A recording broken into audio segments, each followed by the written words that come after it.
Hi guys, and welcome back to my channel. Today we will be reading The Witches by Roald Dahl. We are on Chapter 1, My Grandmother.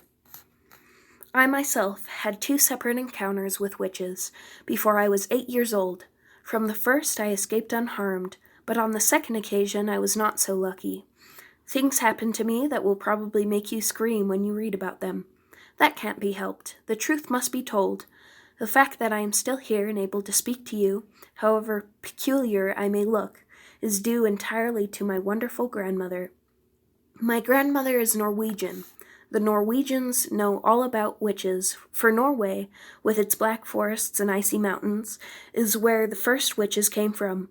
My father and my mother were also Norwegians, but because my father had a business in England, I had been born there, and had lived there, and had started going to an English school. Twice a year, at Christmas and in the summer, we went back to Norway to visit my grandmother.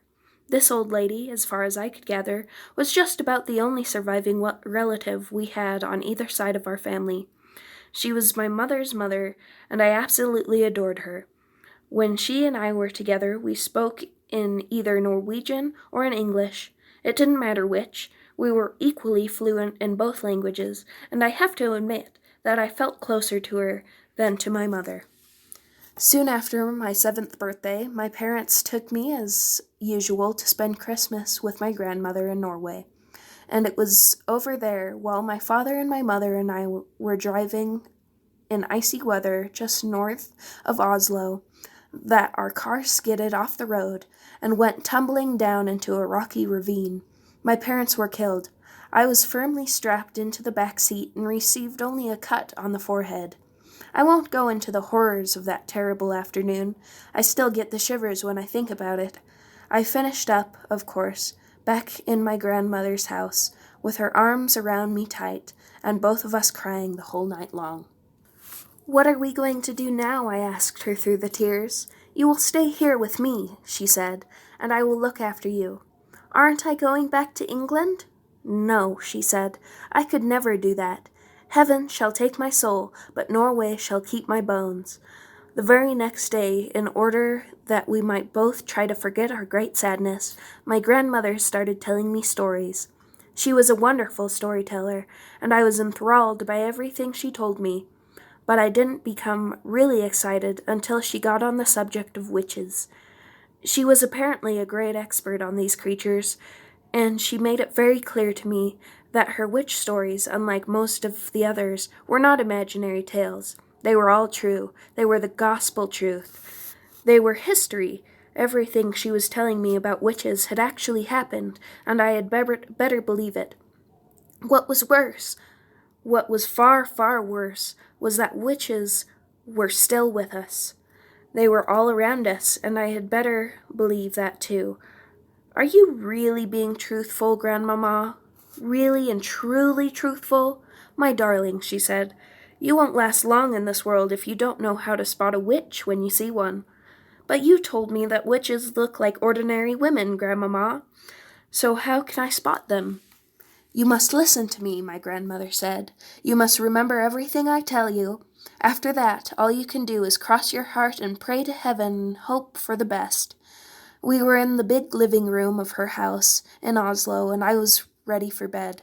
The curtains were never drawn in that house, and through the windows I could see huge snowflakes falling slowly to an outside world that was as black as tar.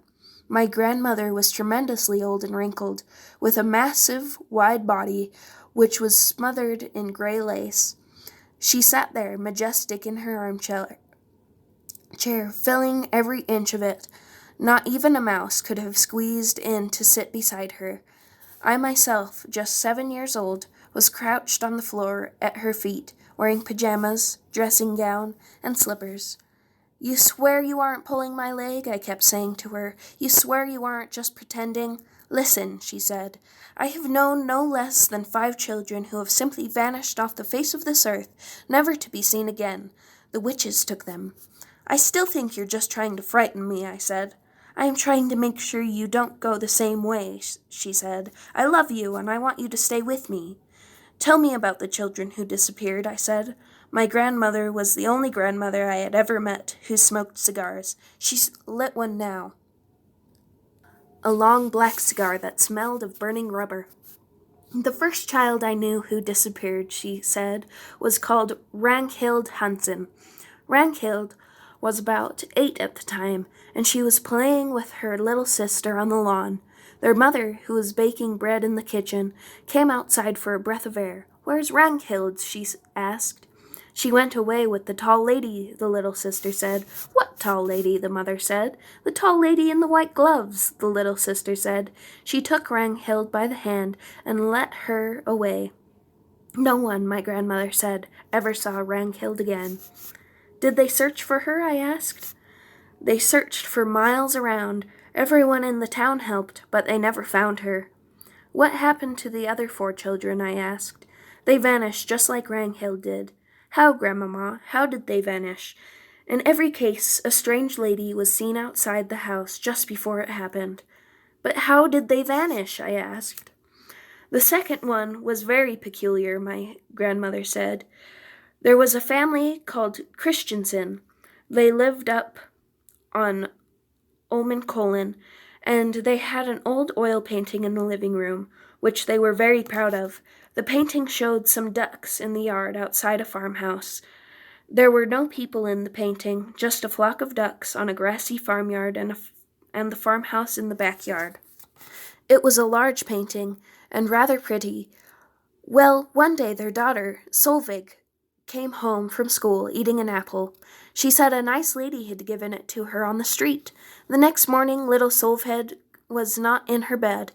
The parents searched everywhere, but they couldn't find her.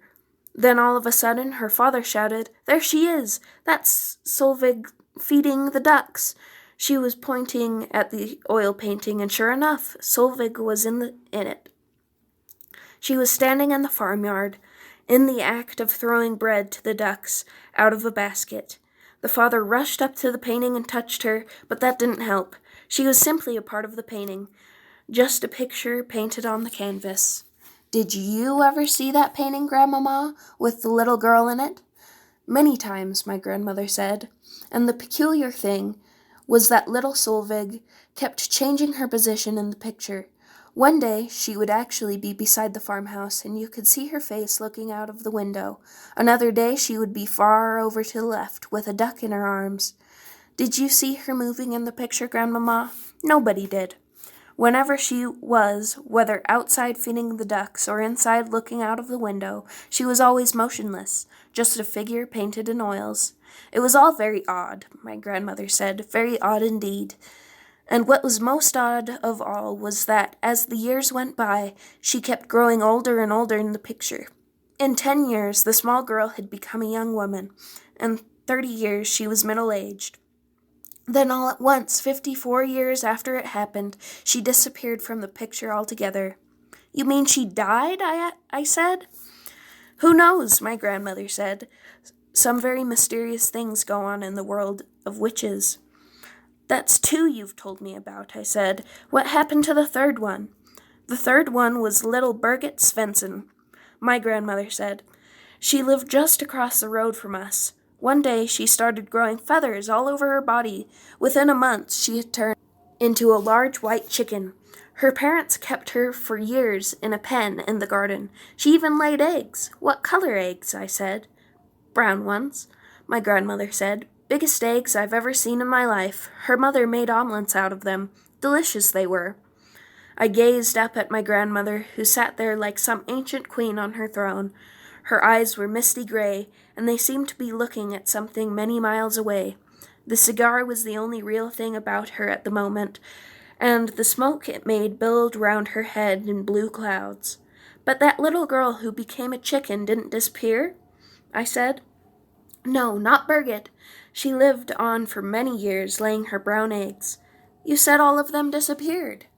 "I made a mistake," my grandmother said. "I am getting old. I can't remember everything." "What happened to the 4th child?" I asked. "The 4th was a boy called Harold," my grandmother said. "One morning his skin went all grayish yellow. Then it became hard and crackly like the shell of a nut. By evening the boy had turned to stone." Stone, I said. You mean real stone? Granite, she said. I'll take you to see him if you like. They still keep him in the house. He stands in the hall, a little stone statue. Visitors lean their umbrellas up against him. Although I was very young, I was not prepared to believe everything my grandmother told me, and yet she spoke with such conviction, with such utter seriousness, and with never a smile on her face or a twinkle in her eye, that I found myself beginning to wonder. Go on, Grandmama, I said. You told me that there were 5 altogether. What happened to the last one? Would you like a puff of my cigar? She said. I'm only 7, Grandmama. I don't care what age you are, she said. You'll never catch a cold if you smoke a cigar. What about number 5, Grandma? Number 5, she said, chewing the end of her cigar as though it were a delicious asparagus, was rather an interesting case. A 9-year-old boy called Leaf was summer holidaying with his family on the fjord, and the whole family was picnicking and swimming off some rocks on one of those little islands. Young Leaf, diving into the water, and his father, who was watching him, noticed that he stayed under for an unusually long time. When he came to the surface at last, he wasn't Leaf anymore. What was he, Grandmama? He was a porpoise. He wasn't. He couldn't have been. He was a lovely young porpoise, she said, and as friendly as could be. Grandmama, I said. Yes, my darling. Did he really and truly turn into a porpoise? Absolutely, she said. I knew his mother well. She told me all about it. She told me how Leaf the porpoise stayed with them all that afternoon, giving his brothers and sisters rides on his back. They had a wonderful time. Then he waved a flipper at them and swam away, never to be seen again. But Grandmama, I said, how did they know that the porpoise was actually Leaf? He talked to them, my grandmother said. He laughed and joked with them all the time he was giving them rides. But wasn't there a more tremendous fuss when this happened? I asked. Not much, my grandmother said. You must remember that here in Norway we are used to that sort of thing. There are witches everywhere. There's probably one living in our street this very moment. It's time you went to bed. A witch wouldn't come in through my window in the night, would she? I asked, quaking a little. No, my grandmother said. A witch will never do silly things like climbing up drain pipes or breaking into people's houses. You'll be quite safe in your bed. Come along, I'll tuck you in. Thanks for listening. If you liked this story, be sure to come back every day for more of The Witches by Roald Dahl. If you'd like to hear other stories, be sure to leave your suggestions in the comments, and don't forget to subscribe. Thanks for watching.